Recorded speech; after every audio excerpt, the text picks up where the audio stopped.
आप सबके बीच में हूँ और कुंभ पर बोलने के लिए खड़ा हूँ। एक इलाहाबादी होने के नाते ये कह सकता हूँ कि कुंभ हमारी रगों में लगता है।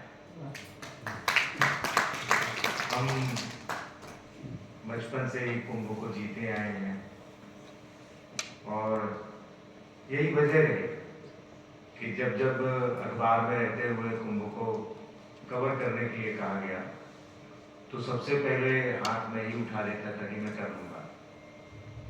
और एक लंबा समय हिंदुस्तान टाइम्स के हिंदी अखबार हिंदुस्तान में बीता और वहाँ रहते हुए मैंने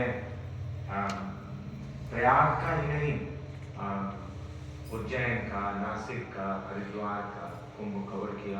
साथ में फिर नई समय में जो छत्तीसगढ़ का राजिम कुंभ था उसे भी कवर किया, तमिलनाडु का कुंभकोणम था उसे भी कवर किया। और मैं कह सकता हूँ कि सर्वश्रेष्ठ प्रयाग का ही होता है।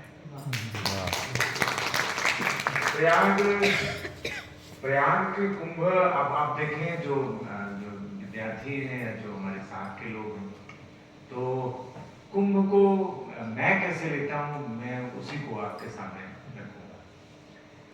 कुंभ मेरी निगाहों में एक आध्यात्मिक सांस्कृतिक यात्रा है जो सदियों से चली आ रही है, बिना थके हुए, बिना रुके हुए, अनवरत बहुत सारी चीजों को लेती हुई, बहुत सारी चीजों को छोड़ती हुई। दरअसल संस्कृतियां जो होती हैं वो डायनामिज्म का पर्याय होती है, डायनामिक होती है, गतिशील होती है। उनमें खूब चीजें आती रहती हैं, कुछ चीजें पीछे छूटती रहती हैं अपने समय के हिसाब से। भाषा और संस्कृति के साथ ये काम होता है, क्योंकि अगर ऐसा नहीं करेगा तो जड़ता का शिकार हो जाएगी और फिर वो मर जाया करेगी, लुप्त हो जाएगी। बहुत सारी भाषाएं, बहुत सारी संस्कृतियां इसीलिए पीछे छूट गई। और कुंभ की यात्रा, उसमें हर पड़ाव पर, क्योंकि यात्रा है तो 12-12 साल का पड़ाव है।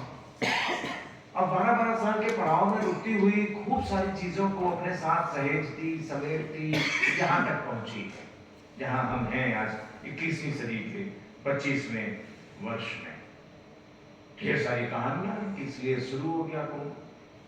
लेकिन मुझे लगता है कि कहानी जो कोई भी है उसमें जिदें शामिल हैं लोगों की, जिद, हठ। बहुत सारे आप कुंभ में जाएंगे तो आपको हठ लोग ही मिल जाएंगे। कोई हाथ खड़ा किए हुए है, कोई एक पैर पे खड़ा है, कोई कांटे पर है, कोई आग पर है, हठ है उनका।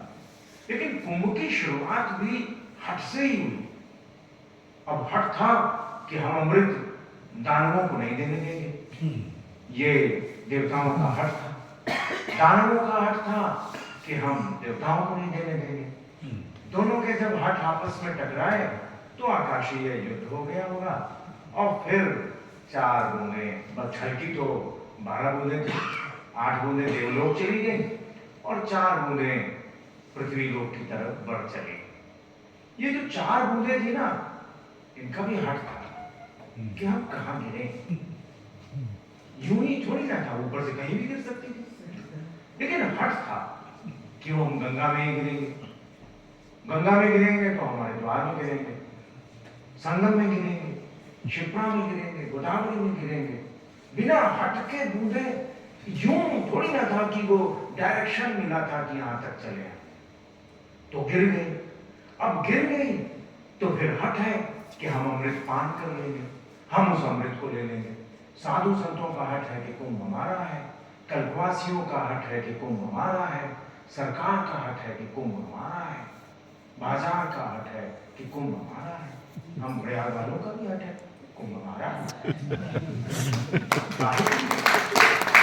हम आपको कैसे लेंगे?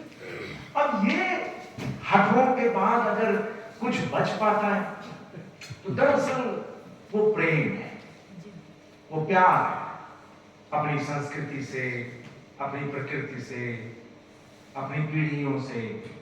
वो प्यार है जो अब तक इस यात्रा को अनवरत चलाए हुए है। अगर हमें अपनी संस्कृतियों से प्यार नहीं होता अगर हमें अपनी पीढ़ियों से प्यार नहीं होता, अपनी जगहों से प्यार नहीं होता, अपनी नदियों से प्यार नहीं होता, तो शायद ये यात्रा कहीं रुक गई होती। रुकी तो नहीं, चलती रही। इसके मैंने प्यार बरकरार रहा। और इसका प्रस्तुतिकरण जो था, अब की बार जब मैं आकाशवाणी से कमेंट्री कर रहा था, मैं चांद पर चढ़ा हुआ, मैंने भी आकाशवाणी से कहा चढ़ा लो, 12 साल बाद मैं 72 वर्ष का हो जाऊंगा, तो जाहिर सी बात है कि मैं तुम्हारे मचान पर तो नहीं चढ़ूंगा, तो आखिरी बार है चढ़ा लो। और जब मैं मचान पर चढ़कर कमेंट्री कर रहा था खड़ा मार्ग से, तो मुझे दिखाई दिया कि जब साधु संतों के अखाड़े निकल रहे थे तो बदलाव क्या था, नवा